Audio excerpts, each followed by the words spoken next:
तकलीफ हो रही है Incoming call from Sanera Investment in Carmatan.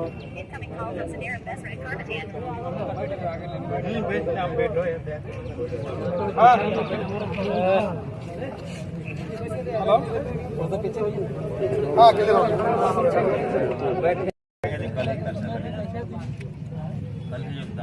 माना जाए तो एक मजदूर की मौत का ये मुआवजा कहीं ना कहीं भारत की लोकतांत्रिक व्यवस्था में एक प्रश्न चिन्ह खड़ा करता है कि जब इसी देश में एक साइरस मिस्त्री नाम के टाटा के पूर्व सीएमडी का देहांत होता है तो ये बाकायदा सर्वे होता है कि उनकी मृत्यु कैसे होती है। फिर सर्वे में पाया जाता है कि पीछे बैठे थे, उन्होंने सीट बेल्ट नहीं पहना था, तो बाकायदा एक नियम बन जाता है भारत देश में कि चूंकि साइरस मिस्त्री मर गए हैं, वो दुनिया आगे भारत देश के बहुत नामी धनी व्यक्ति थे, सीएमडी रह चुके हैं टाटा के, तो उनकी मौत हो जाती है तो पीछे के लोग भी सीट बेल्ट पहनेंगे क्योंकि साइरस मिस्त्री ने सीट बेल्ट नहीं पहना था। यानी एक अमीर आदमी मरता है तो पूरे देश में हड़कंप मचता है, तुरंत कानून में बदलाव होता है, एक नया कानून बन जाता है।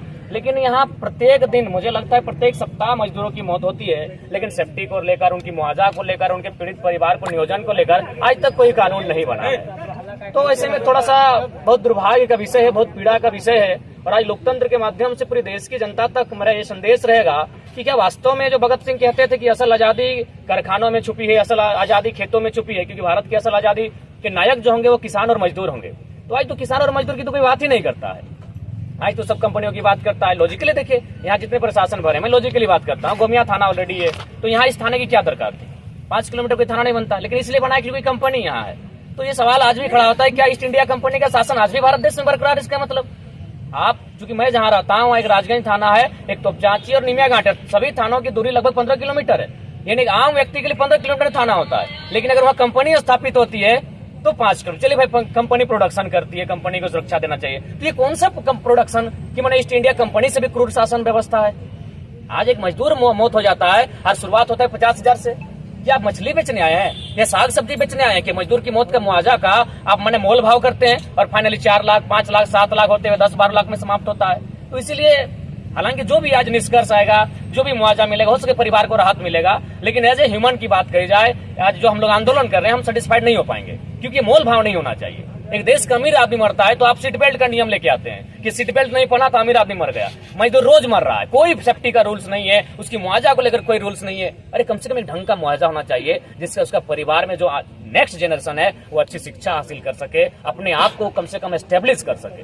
लेकिन ये पीड़ा का विषय है, तो इसीलिए अब आज फिलहाल जो भी मुआवजा दिया जाएगा या फिर उसके परिवार में एक नौकरी की बात है, उसे ड्राफ्टिंग बकायदा हो रही है। और कुल मिलाकर कहा जाए तो सबसे जो बड़ी बात है, हालांकि हमारे पास कोई लिखित प्रमाण नहीं है, लेकिन जो सच्चाई है, जितनी भी फैक्ट्रियां खड़ी हैं, जितनी भी कंपनियां खड़ी हैं, विधायक रहे, पूर्व विधायक रहे, बगल के विधायक रहे, सबको झोला भर के जाता है। तो एक आम आदमी, हम लोग छात्र हो जाते हैं, लड़ने में थोड़ी असुविधा होती है, उसके बाद जहाँ विधायक और पूर्व विधायकों की एंट्री हो जाती है, जब वहां हमारी एंट्री होती है तो हम जानते हैं कि थोड़ा सा चूंकि साख का सवाल है। अब मान के चलिए अगर कोई विधायक और पूर्व विधायक नहीं आता तो वचन है बेहतर रिजल्ट होता, कोडरमा भी हम गए थे। लेकिन चूंकि वहां जब पॉलिटिकल पर्सन का इंटरफेयर होता है तो चूंकि उसका साख का विषय है कि धनबाद का लड़का है, कल का लड़का है, बेटा हम लोग बात किए इतना का 10 रुपया के 12 देके दिला के चला जाएगा मुआवजा में, तो साख का विषय आता है। ये साख का विषय भी, ये एटीट्यूड जो विधायकों का रहा है, उस कारण भी मजदूरों को नुकसान होता है। हम क्यों आते हैं? आपके कहने का मतलब कि जो गोमिया के पूर्व विधायक आए हैं, वर्तमान विधायक आए हैं, बगल का विधायक उड़ा आया है, आपके मतलब अगर वे लोग नहीं आते तो मुझे लगता है हम लोग सेटिस्फेक्शन हो पाते हैं या फिर बेहतर रिजल्ट दे पाते हैं। अपना पहचान बरकरार रखने के लिए नहीं, साख पहचान नहीं, पहचान का मैटर नहीं, साख जो हम लोग साख बोलते हैं, अपना माने एटीट्यूड अपना, उसको बरकरार रखने के लिए जाहिर सी बात है वे पहले आए हैं, तो हम लोग क्यों आएंगे? हम तो बार बार चाहते हैं हम गोमिया क्यों आएंगे? मेरा घर तोपचांची है, हम अपना क्षेत्र को नहीं देख पाते, हम गोमिया क्यों आएंगे? हमारे गोमिया में, लेकिन जो लोग अच्छा काम करेंगे, अगर वो बेटर करते तो हमें गोमिया आने की जरूरत नहीं है। आज मोटा मोटी इससे पहले जहाँ विधायक लोग इंटरफेयर नहीं किया, वो लोग बेटर रिजल्ट किए।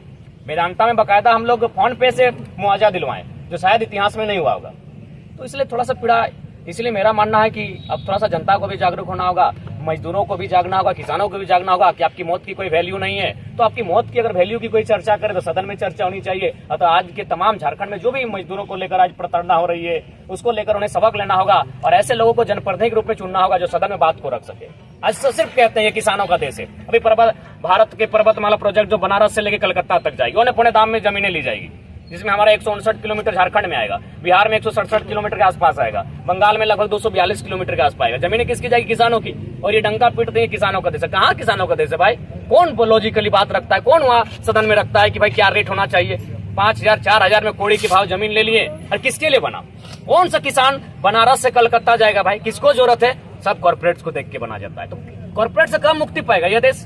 कॉर्पोरेट से मुक्ति नहीं पाएगा तो फिर साफ साफ हटाइए, लिखिए ईस्ट इंडिया कंपनी, और वही शासन चल रहा है। तो इसीलिए आज बहुत दुर्भाग्य का विषय है। अब मुझे लगता है ये केवल झारखंड का समस्या नहीं है, पूरे भारत के लोगों को आज जो कैपिटलिज्म जो जिस प्रकार से हावी हो रहा है, जिस प्रकार से आम व्यक्ति की सोच को खत्म कर रही है, वहाँ मेरे हिसाब से अब देश को एक नए मूवमेंट की दरकार है। और साथ ही आज जो भी बात हुई है पब्लिकली बकायदा उनके फैमिली वालों के साथ पूछ लेंगे। खैर जो भी आया है, कहावत है भागते भूत की लंगोटी भली, तो उसे स्वीकार किया जाए। और टाइगर जेरामतों को आना, हर कंपनी का मुआवजा अगर ऐसा हर जगह आप टाइगर जेरामतों पॉसिबल नहीं है, लॉजिकली पॉसिबल नहीं है। लेकिन चूंकि ये हम लोग बोकारो में थे और 30-40 किलोमीटर का जो डिस्टेंस होता है, हार्डली 50 तो हम लोग कवर कर लेते हैं, और इसीलिए आना पड़ता है। बाकी हम लोग ऐसा कोई, हम लोग आने की कोई इच्छा नहीं होती है। हम लोग भी चाहते हैं कि मजदूर की मौत ही ना हो भाई, हम क्यों जाएंगे उस मसले पे। लेकिन जब ऐसा हो जाता है अनहोनी तो आना पड़ता है। हम तो बाकायदा क्यों चाहेंगे? हम लोग को मैंने मजदूरों की मौत पर जाके हमले अब कुछ नहीं करना है। बस हम लोग यही चाहते हैं उसकी सेफ्टी पर ध्यान रखा जाए। तमाम जो कंपनियां एक सेफ्टी का गाइडलाइन प्रोवाइड हो, अब उस गाइडलाइन का अनुपालन हो। ये तो कोई मजाक का विषय नहीं। आए दिन डीवीसी में मौत होती है, यहाँ मौत होती है, वेदांता में मौत होती है। यार मौतों से कोई सबक ही नहीं लिया जा रहा है, क्योंकि मौत मजदूर की हो रही, कोई सबक नहीं। अचानक ये 10 साल बाद अगर मौत होती तो चलिए हम मानते भाई अचानक कोई एक्सीडेंटली हुआ, चलिए मजदूर की मौत हो गई।